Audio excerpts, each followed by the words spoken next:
Pakai lagi. Bisa. Baik,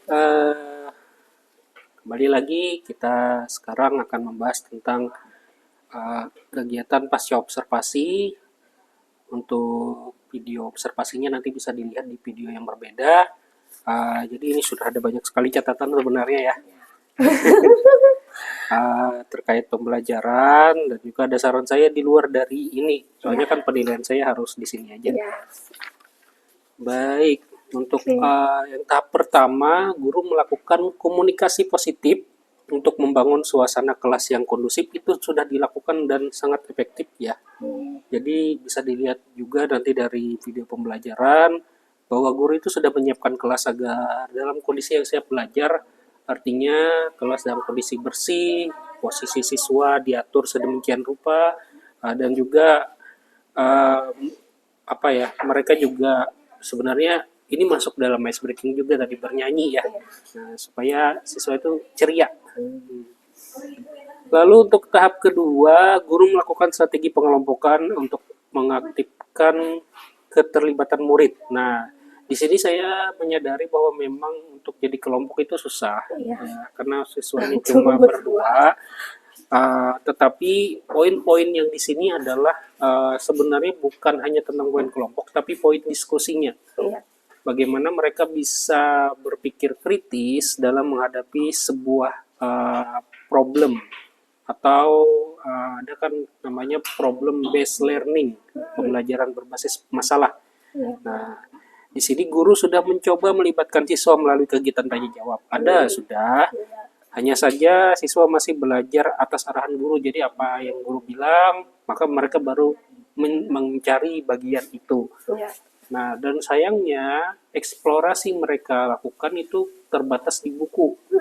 Nah, sudah ada pengelompokan ya untuk kegiatan eksplorasi materi, tapi hanya berfokus pada buku. Sayangnya kegiatan kelompok itu pun hanya sebentar tadi. Saya lihat tadi di timer HP itu sudah ke menit ke-45. Nah, sedangkan sebenarnya kalau di dalam rancangan pembelajaran, pengelompokan itu sudah masuk ke dalam kegiatan inti. Tadi terlalu lama di bagian materi umum. Nah, kedepannya bagaimana? Misalnya kedepannya bisa aja daripada ibu menjelaskan banyak tentang materi, mending suruh aja siswa baca dan eksplorasi, simpulkan sendiri. Maka nanti mereka kan baca lagi tuh, baca, buat ringkasan dan lain sebagainya. Nah, yang terakhir, guru membuat dan mengingatkan aturan kesepakatan kelas. Saya rasa tadi sebenarnya hampir terlupakan ya ini. Sebenarnya dari awal. Karena sebenarnya keefektifan untuk mengingatkan atau membuat kesepakatan kelas itu ada di awal. Kalau di akhir pembelajaran, maka misal kita tidak bisa menindak siswa, misalnya siswa ini dia tidak fokus atau misalnya bercanda dan lain sebagainya, tapi untungnya memang tidak ada juga karena cuma berdua tadi. Nah, jadi awalnya tadi saya tulis belum dilakukan, tapi saya ubah jadi dilakukan tapi belum efektif karena tadi jadi akhir. Nah, tidak sesuai dengan apa yang seharusnya. Kemudian kesepakatan kelas itu dibuatnya oleh guru. Mohon maaf. Kesepakatan kelas itu dibuatnya sebenarnya oleh guru dengan siswa, bersama siswa, bukan guru yang bikin, ya. Jadi tadi kan sempat ditanya, adakah kesepakatan kelas di kelas ini? Ada, di mana? Di situ. Suruh sebutkan, ternyata mereka nggak bisa. Siapa yang bikin? Ibu wali kelas. Berarti kan tuh masih berfokus pada guru. Jadi sebenarnya guru perannya itu hanya memberikan poin-poin. Ini misalnya tentang ketertiban, gimana anak-anak, apa aja poinnya. Nah, mereka yang bikin.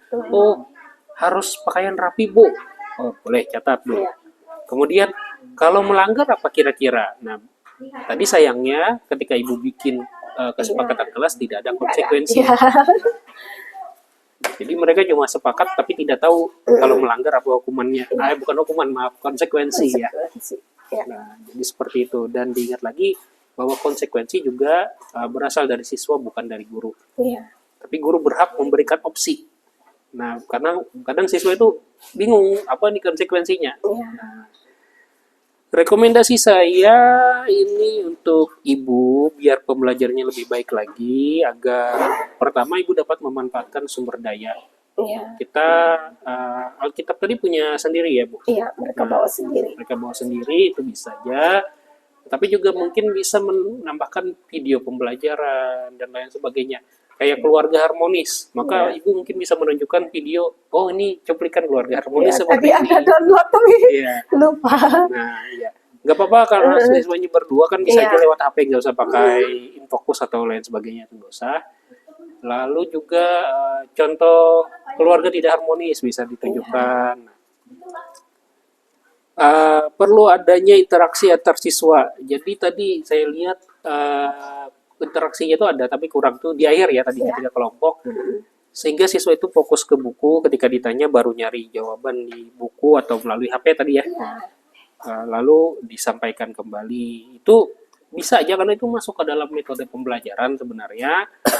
Tetapi untuk di kurikulum Merdeka dengan pendekatan pembelajaran mendalam itu kurang sesuai, kurang cocok, kurang efektif lebih tepatnya.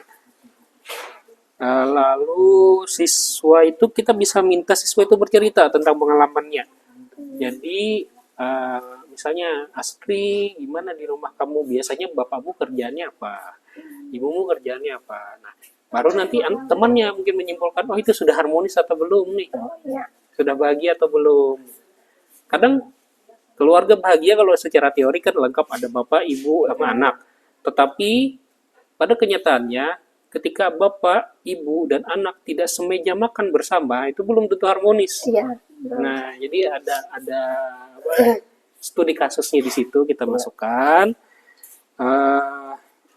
Guru juga perlu membuat atau mengingatkan kesepakatan kelas, tadi sudah saya sampaikan juga, dan itu di awal kegiatan pembelajaran. Jadi kalau sudah bikin, diingatkan aja, tapi kalau belum bikin, maka dibuat. Perbanyak soal studi kasus daripada yang hanya dari buku, karena dari buku itu ibu bisa aja bikin itu tugas rumah. Nah, jadi seperti itu. Intinya sudah bagus aja ya. Dan ini saran tambahan kalau ibu nanti mau berikutnya ngambil indikator di observasi di ruang GTK, ibu bisa mengambil poin yang sama karena ini kan belum maksimal semua nih. Masih bisa ngambil poin yang sama, keteraturan suasana kelas untuk perbaikan juga, atau ibu bisa ngambil poin baru. Poin barunya apa? Yang saya tangkap di sini, ibu bisa ngambil ke bagian instruksi pembelajaran. Itu sudah pernah saya ambil juga. Intinya bagaimana kita ngasih instruksi agar siswa itu bisa paham, aku nih mau harus ngapain nih. Nah, jadi seperti itu. Itu aja Bu, dari saya. Mungkin Ibu ada kesan-kesan yang ingin disampaikan atau pertanyaan dan lain sebagainya, silakan Bu. Kurang puasa. Nggak apa-apa, itu mungkin karena faktor Ibu kaget siswanya cuma 2 ya. Jadi buyarlah segala pemikiran yang ada di kepala, karena saya yakin di RPP itu sudah ada. Jadi saya minta tolong, karena RPP ini kan nanti dikumpul ke Ibu nih. Ini yang cuman 1 kali, itu yang 4 kali pertemuan itu di situ nanti belum tanda tangan. Maksud saya ini Ibu bisa sendiri aja nanti sesuaikan. Karena ini tentang kesepakatan kelas, masukkanlah ke dalam sini. Nah, ada poinnya paling tidak untuk pertemuan ini. Karena itu adalah bukti dokumen Ibu nanti kepada kepala sekolah.